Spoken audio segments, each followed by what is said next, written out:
অনেকেই আছে কলমির শাক খায় অথচ কলমির শাকের ডাঁটা কেউই খায় না। সব ফেলে দেয়।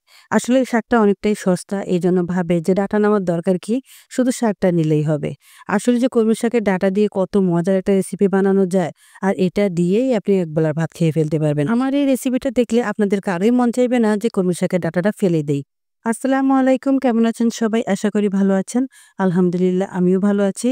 এখন এখানে আমি কিছুটা শুটকি নিয়ে নিয়েছি। আর একটা আলু নিয়েছি আর একটা পেঁয়াজ আর কলমি শাকের ডাঁটাগুলো আর তেমন কিছুই নেব না। আসলে আগেকার দিনের মানুষেরা বলতো যে শাকের খাবে ডাঁটা, মাছের খাবে কাঁটা। কারণ এই ২ টা জিনিসে প্রচুর পরিমাণ ক্যালসিয়াম থাকে।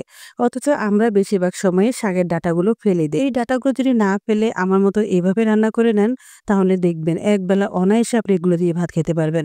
এত মজা হয়। তো যাই হোক, আমি এখন ডাঁটাগুলো কেটে নিচ্ছি আর এখানে ২-১ টা শাকও আছে। আমি সবগুলো শাক একদম নিয়ে নেইনি। ২-১ টা শাক থাকলে খেতে একটু বেশি ভালো লাগে। একটা সময়ে এই ডাঁটাগুলো আমি নিজেও ফেলে দিতাম। কিন্তু আমি আমার পাশের ঘরের ছিলেটি ভাবির কাছে দেখেছি যে এই ডাঁটাগুলো দিয়ে কিভাবে শুটকি দিয়ে রান্না করতে। আর এত মজা হয় রান্না করলে উনি আমাকে একদিন খেতে দিয়েছিলেন। আমার এত ভালো লেগেছে যে সেখান থেকে আমি শিখে নিয়েছি এটা কিভাবে রান্না করে। তা আজকে আমি এখন সেই রান্নাটা আপনাদের সাথে শেয়ার করছি। তো এখন ১ম এ তেল দিয়ে দিলাম, তারপর দিয়ে দিলাম শুটকিগুলো। শুটকিগুলো আমি আগে থেকে ভিজিয়ে রেখে ভালো করে ধুয়ে নিয়েছি। আর এখন তেলের মধ্যে কিছুক্ষণ ভেজে নিচ্ছি। আর তারপর দিয়ে দিলাম পেঁয়াজ আর কাঁচামরিচ আর একটু রসুন কুচি। বাস এগুলো দিয়ে একটু ভালো করে নেড়েচেড়ে ভেজে নেব। আর ভাজা, ভাজা করলে শুটকির একটা সুন্দর ফ্লেভার আসে। সব শাকের চাইতে এই শাকটা কিন্তু একটু বেশি সস্তা। আর এই সস্তা শাকটার মূল্যায়ন তেমন একটা কেউ করেই না। অথচ এই কলমি শাকের ভিতর প্রচুর পরিমাণ ক্যালসিয়াম আছে। আর এই ডাঁটার ভিতরে তো আছেই। আর সেই ডাঁটাগুলো আমরা কিনে এনে তারপর আবার ফেলেও দেই। তো যাই হোক, আজ থেকে আর ডাঁটা ফেলা হবে না। আজকে আমার এই পুরো রান্নাটা যদি আপনারা দেখেন, অবশ্যই আপনারাও ডাঁটা ফেলবেন না। কারণ আপনারাও চাইবেন এভাবে মজা করে রান্না করতে। তো যাই হোক, পরিমাণ মতো রসুন বাটা দিয়ে দিয়েছি।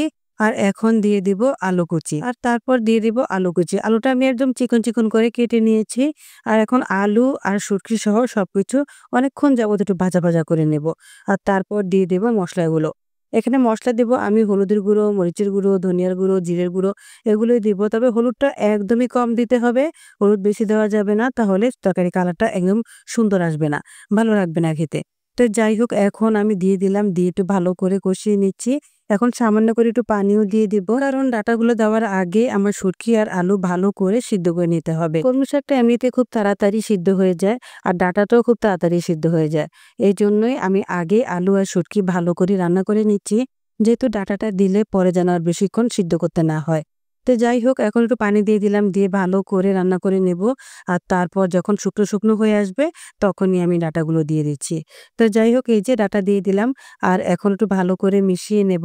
এই কলমি শাকের ডাঁটার এই রেসিপিটা এত মজা হয়, বিশ্বাস করবেন না, আমার মনে হয় আমার এই রেসিপিটা যারা পুরোটাই দেখবে তারা কখনোই আর কলমি শাকের ডাঁটা ফেলে দেবে না। এত মজার একটা খাবার। এত ভালো একটা খাবার, অনেক দামি, সস্তাও আছে। আর রান্না করলে আপনি ২ তরকারি রান্না করে ফেলতে পারবেন। যেমন শাকটা একটু ভাজি করতে পারবেন আর ডাঁটাটা দিয়ে যদি এরকম কিছু মাছের মাথা অথবা চিংড়ি মাছ অথবা শুটকি দিয়ে রান্না করেন, তাহলে এমনিতেই আপনার ২ টা তরকারি হয়ে যাবে।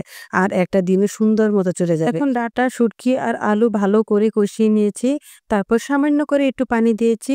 আর এই পানিতেই ডাঁটাটা সিদ্ধ হয়ে যাবে। এই খাবারটা একদমই শুকনা, শুকনা হবে। এই রান্নাটা একদম মানে ভিজে, ভিজে হবে না, বেশি পানি দেওয়া যাবে না। তাহলে কিন্তু খেতে একদমই ভালো লাগবে না। তা আপনি যত এটাকে শুকনা করে রান্না করতে পারবেন ততই ভালো লাগবে। তো যাই হোক, এই যে রান্নাটা হয়ে গেছে। পানিটাও একদম শুকিয়ে গেছে। দেখেন কত সুন্দর হয়েছে। এত সুন্দর একটা মজার রেসিপি। একবার যদি রান্না করে না খান তাহলে কিন্তু মিস করবেন। তো যাই হোক, আজকের রেসিপিটা কেমন হয়েছে অবশ্যই কমেন্ট করবেন, একটা লাইক দিবেন। ভালো থাকবেন সবাই। আল্লাহ হাফেজ।